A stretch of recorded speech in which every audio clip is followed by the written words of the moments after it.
Oui, vous donnez une échéance, il ne faut pas être... je sais que le sport c'est la passion, on sait que tout le monde le veut. Le dossier n'est pas seulement technique, il y a des investigations qui sont en cours, qui sont du domaine de la justice et autres. Et quand ces aspects se mêlent à la chose, il ne faut pas se précipiter pour donner des dates que l'on ne peut pas respecter. Mais ce qui est sûr, nous faisons tout pour que le plus tôt possible, tout se mette en place. Et comme vous-même, vous êtes d'une de nos commissions, nous allons bientôt, incessamment, faire une conférence de presse avec toutes les parties prenantes, aussi bien les entreprises, les établissements financiers qui accompagnent, les techniciens, et pour montrer où est-ce que nous en sommes.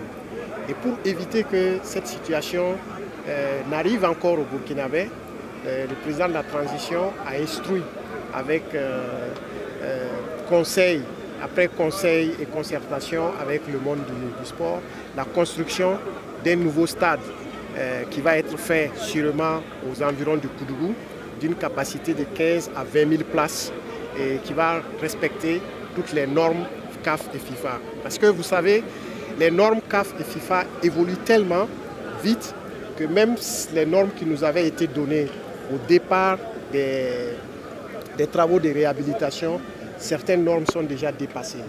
Et comme vous l'avez vu aussi sur les médias ou les réseaux sociaux, il manquait des supports très forts pour envisager certaines parties de la réhabilitation qui étaient les plans.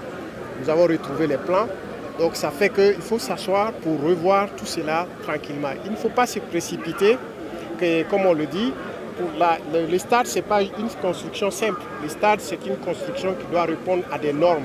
Et ces normes de qualité doivent faire l'objet d'un suivi. Et comme je l'ai dit, c'est sous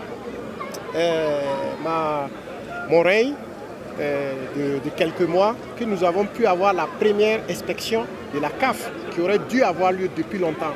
Donc nous avons pris le train dans le bon sens pour qu'on puisse arriver.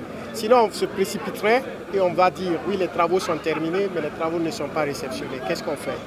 Donc ce n'est pas pour vous décevoir mais c'est pour vous dire que nous sommes sur ce chemin-là pour le rendre. Nous avons déjà subi assez pour qu'on puisse encore arriver à des résultats qui ne sont pas bons. Donc voilà ce que je pouvais vous dire sur cette question.